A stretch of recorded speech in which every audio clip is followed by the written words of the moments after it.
Hi my loves, and welcome back to Ocean Aura. My name is Phoenix Rose. You can call me Phoenix.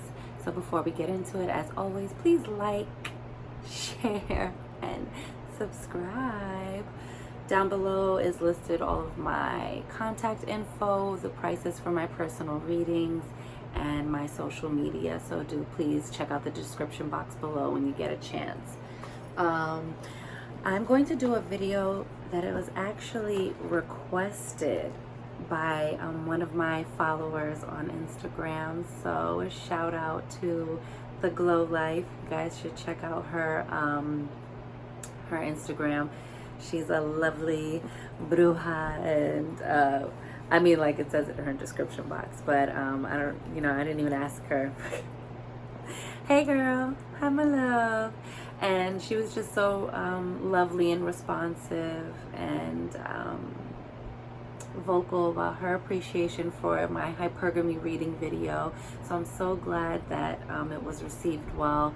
And she asked me a very good question. She asked me, could I do, well, didn't ask me a question, but really asked me, could I do a more in-depth reading about the spirituality of dating up. So I thought this was fabulous. And yes, my darlings, I'm extra with my tiara, which is funny, and I'll tell you why in a second. But I wore this on my birthday, and I just thought it was fitting because it is also symbolic.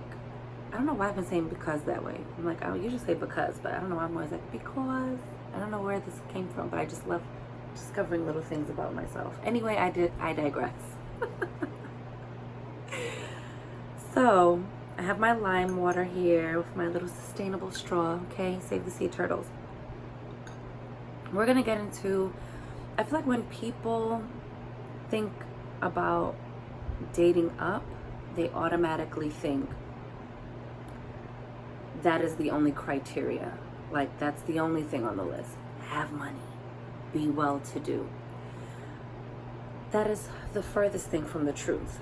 What it is, I want to clarify, is something that is non-negotiable.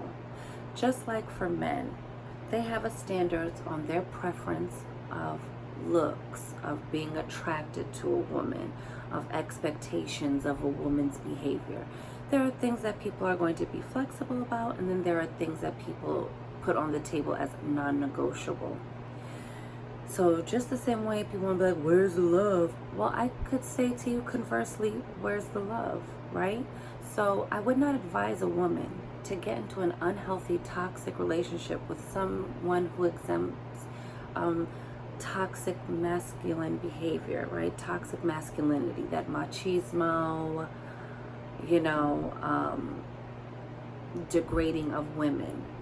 I would never advise a woman to go into that environment and just shut up because at least the money's good, right? Everything in life is balance. I think that people, and it's because of different social structures and religious structures that equate spirituality with poverty, that equate it to poverty mind, lack mentality, suffering. I don't subscribe to those things, okay? And so I feel like it's the same way in relationships. That meme of like the guy with the bucket of spaghetti, and he's like, ladies, would you be honest? Would you appreciate if your man? No, I wouldn't. I would not appreciate that. What does that say about me? And what does that say about you? You can go to the Dollar Tree and get nice porcelain plates, nice-ish, nice enough. What does it say about you that you want to entertain someone that way? That you would feed them like pigs at a trough, right? Like, does that mean, do you care about you? You don't even care about you enough to push yourself to do better and wait. Be with yourself, build yourself, fill up your cup. You can't pour from an empty cup. And then you want someone to celebrate your mediocrity, right? You want somebody to give you a round of applause for a mediocre effort. No. And you should want better for yourself. You should want more from yourself to bring into a relationship, to bring to a woman, to be a provider, protector. She can't count on you for anything. Not even to be treated as a lady. You would serve me like this. And what does that say about how I feel about myself if I would sit down with that? It's deeper than just the aesthetics. It's about, why are you complacent and satisfied with less, with subpar, with not even a passing grade? You are walking in with a negative F, and you want someone to give you, like, you know, a diploma, beautifully cased and signed off and stamped and sealed and put on display for your F minus?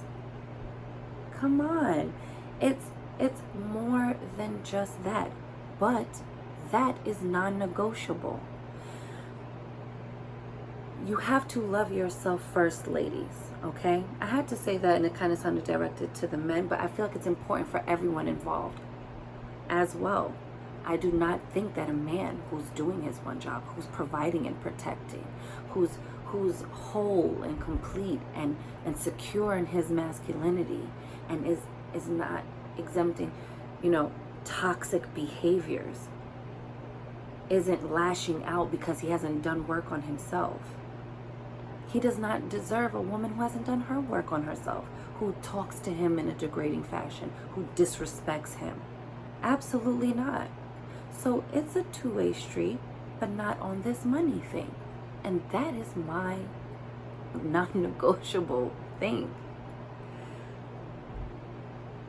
You have to love yourself first. How you treat yourself is how other people are going to treat you, ladies.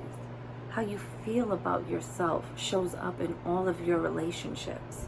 So when you don't feel good about yourself, when you are not putting yourself first, pampering yourself, loving on yourself, you know, building yourself, you know, filling up your life with other things, you leave the door wide open for someone who is in that exact same space to prey upon you and take advantage of you because you're a woman, because you're more sensitive and emotional. And then a sensitive, over-emotional man with his brute strength and force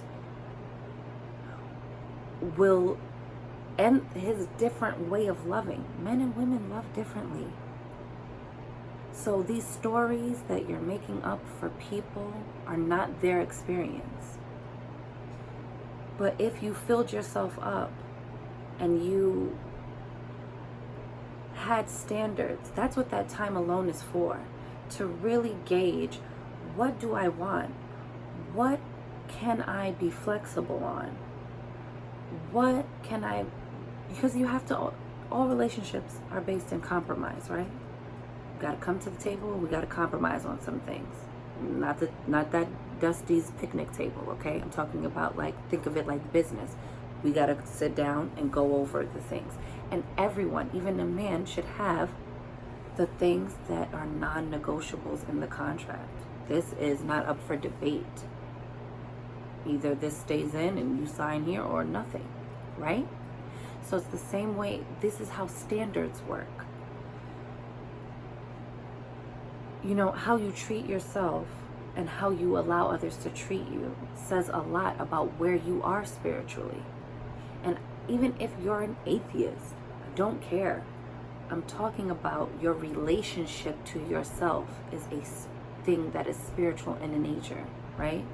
When you are exalting yourself, loving yourself. Love is such a high vibration and frequency. And you have to bring it inward first before you can bring it outward, right?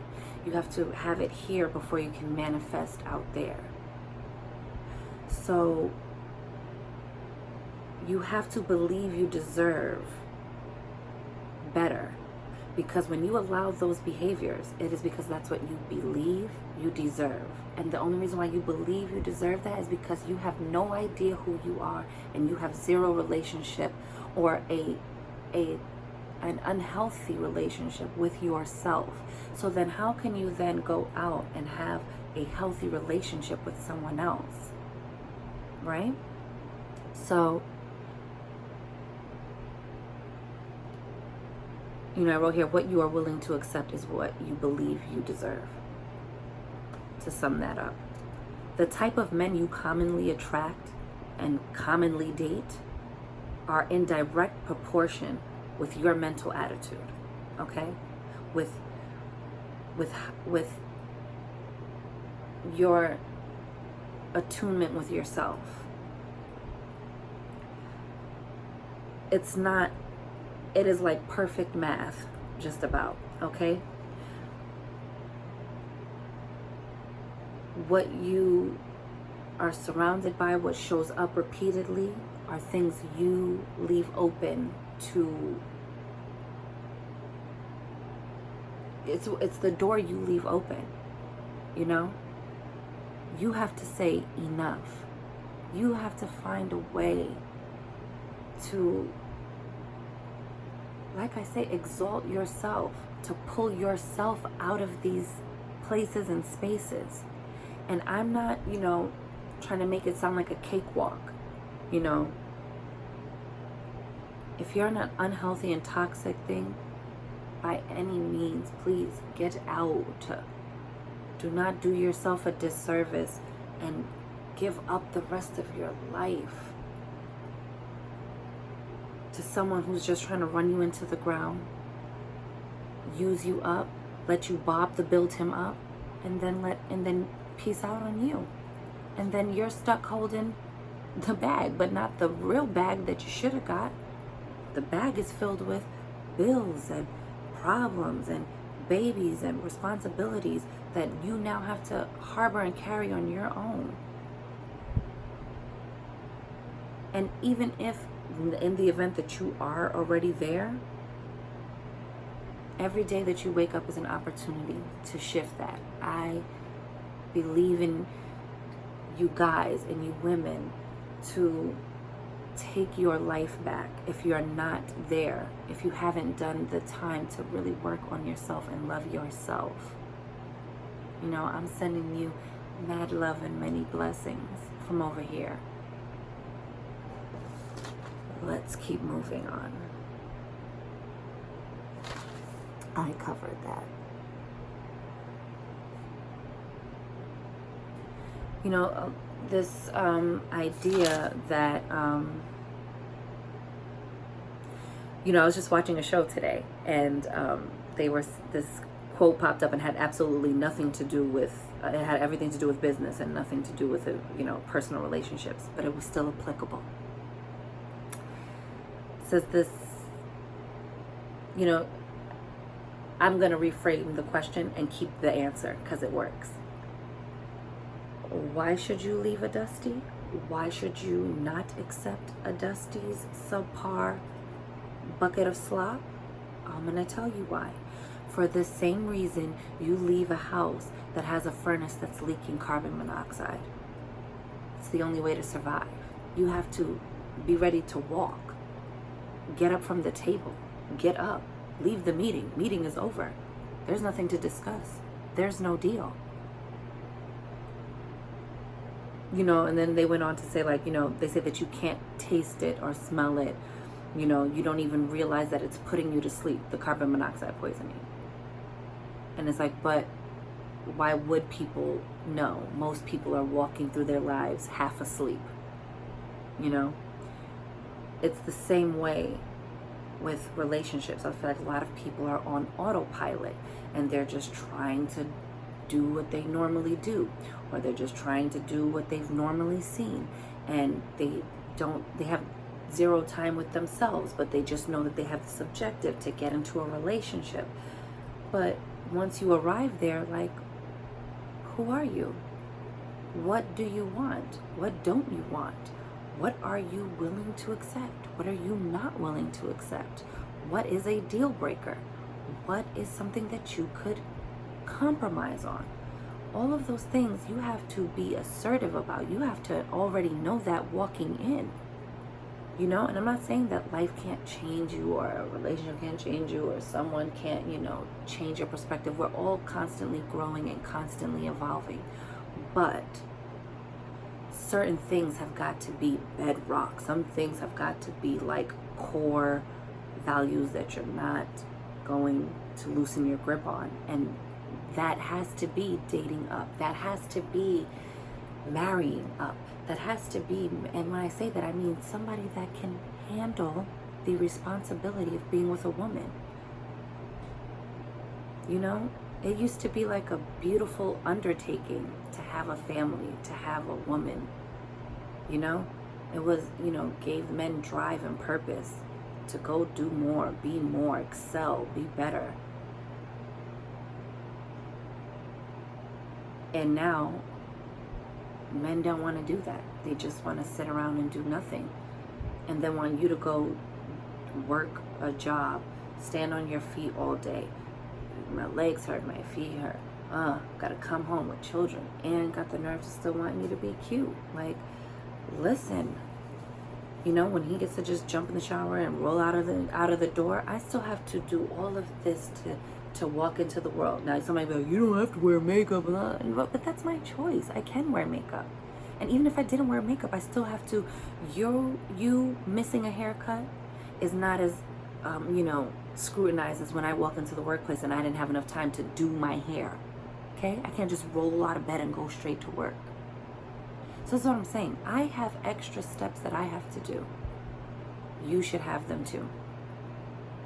And because of that, you should be more accommodating of me. Because, see, like at the end of this video, I have to wash my face off. I have to take this out of my hair. I have to, do all of these things. Peel these eyelashes. I have things to do. I can't just jump in the shower, roll around, and then just splash around a couple of times and throw myself in bed. I can't do that. Women require more upkeep. So you should be doing it. But really, into the point of spirituality, you are creators. You should be able to pull things from the world formless and pull them into the world of form. And whether you want to be a mother or not, you still have the ability in your body. And let's say you don't have, the organ isn't functioning, but it's there. You are still the portal between the world formless and the world of form. You are a divine being, and all humans are, but I'm talking about the divine feminine. You are the walking portal by which everyone, man or woman, non-binary, all and everything in between, comes through this world but by you. You should be exalted. You should exalt yourself and accept nothing less. You are worthy, you are deserving, and you should not forfeit that for anybody. No one is worth the forfeit of all the work it took me to feel this way about myself. You're not getting in between this, okay? I get goosebumps. You're not getting in between this. I worked too hard on this. In here. For you to come and offer me a bucket of slop. Because I don't do that to myself, because I don't shortchange myself, you cannot come to me and present me with a subpar deal.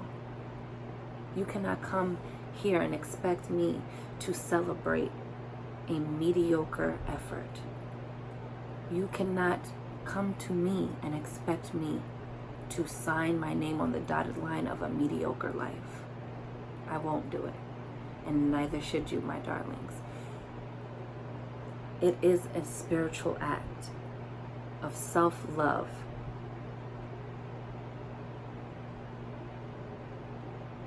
to draw the line and say, this is what I deserve, and I won't take anything less. Because men do it all the time. They will sit down and tell you to your face what they expect. They will try and, get into your pants, and they don't apologize for it, and they don't mince words, and they don't skirt around the issue. Don't be giving these dudes the honey for free. For what? I am not a quick snack. I'm not even at my my best a trophy. I am a lifetime achievement, my darling. And you will treat me as such. And in return, you're going to get beautiful, divine, feminine energy. A woman who's turning your house into a home. You're going to have someone who treats you with respect. And people are always like, where's the love? The love is here with me. I love myself. And of course I would love a man who's doing his one job and providing for me and cherishing me and coveting me. Absolutely. You're right, where is the love? Where's the love for me? Where's the love for yourself to go do and be better? And to not present me with slop. Where is the love? I'd like to know. And I don't really believe you love yourself bringing such a pitiful offer. And I'm just using that as an example, but that's like the metaphor for this laxed approach that men have to pursuing women. I love me so much. I am connected with the divine. And if I really believe that, if I'm really seated in that energy, then I'm not accepting less than what I deserve. I'm not going to be a martyr. Being a martyr is not the equivalent to, spiritual supremacy. Some spiritual hierarchy. Oh, you're suffering enough? Then you're definitely spiritual. No.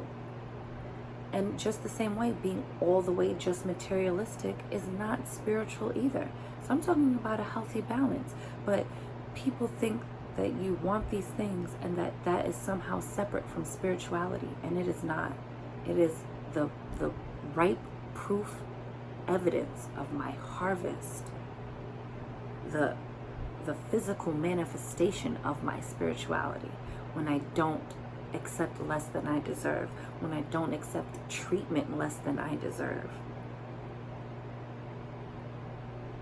when I stand my ground and say, I will only accept this. You will not debase me, degrade me, talk down to me. You will never fix your jibs to call me out of my name. People always saying, where's the love? Where is the love? When people fight and they fight below the belt. Because you just want to lash out and project. That's not spirituality either. And I'm not even going to say either. That's not spirituality. What I'm talking about is spirituality. It is the most spiritual act I can do is to care for and nurture myself, put the oxygen mask on for myself so that I am here and present and fill myself up with, fill my cup up so that and make sure that it runneth over so that I can pour into your cup, so that I can pour into other people's cups. You have to be whole and complete and then want to share that with someone before you really want to undertake that.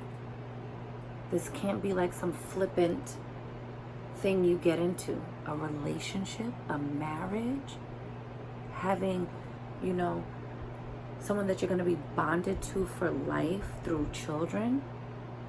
We've got to really sit down as a people, as humanity, and really sit with ourselves and fill ourselves and be good to ourselves. And if we already have entered into these situations, we still have to do the work. You got to figure it out. 5 minutes in the morning, meditate, get with yourself and figure out what it is that you want, figure out what it is that you desire, and then act from a space and build yourself up so that you can begin to feel worthy. And then you will act from the space of I am worthy. You will make decisions from the space of I am deserving.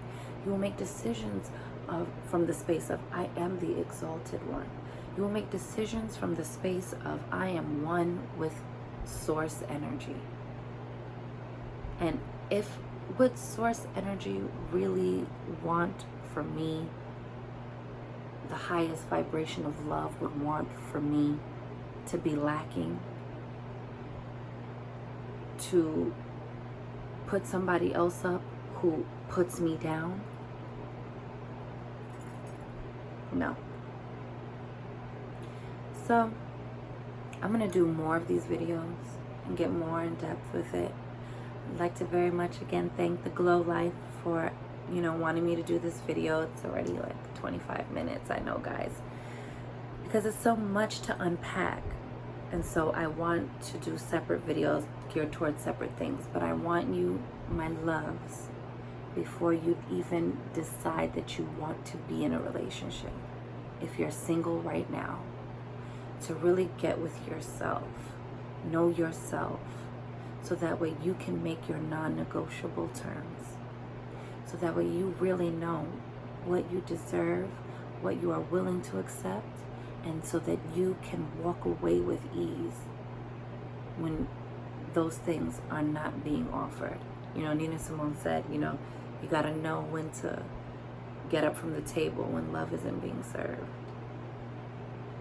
When, someone to take care of you and covet you and treasure you and want to take things off your plate, when that's not being served, get up. He's gonna age like a fine wine, and you're gonna grind yourself into the ground trying to get by with this man who's not pushing himself. And then you're gonna push and push and push him like a mother does to her kid. And then some other woman is gonna come along who doesn't look at him with the history of that. And it's going to feel very different than your I'm very proud you made it look. Her, wow, you're like Superman, you're already there. Look is different. That's for another video. But I'm just saying, don't give up your youth, your years. And youth meaning like you can still be in your 30s and 40s and you're still, you're still alive and well. You're not old and decrepit. Don't give up this time to someone who's not investing in you and not even investing in themselves. Because if he decides to get it together later, even in his 60s, he can go back and bag a little 25-year-old. His dating pool isn't going to shrink. So think about you first. Love yourself first. Love yourself best, so that no one can come to the table and bring you less than. And really be in tune with yourself and aligned with your highest good, with your highest vibration, so that you can attract those beautiful things. My loves, I'm wishing you mad love and many blessings. And we are going to be getting into this more. And I'll see you on the next one. Bye.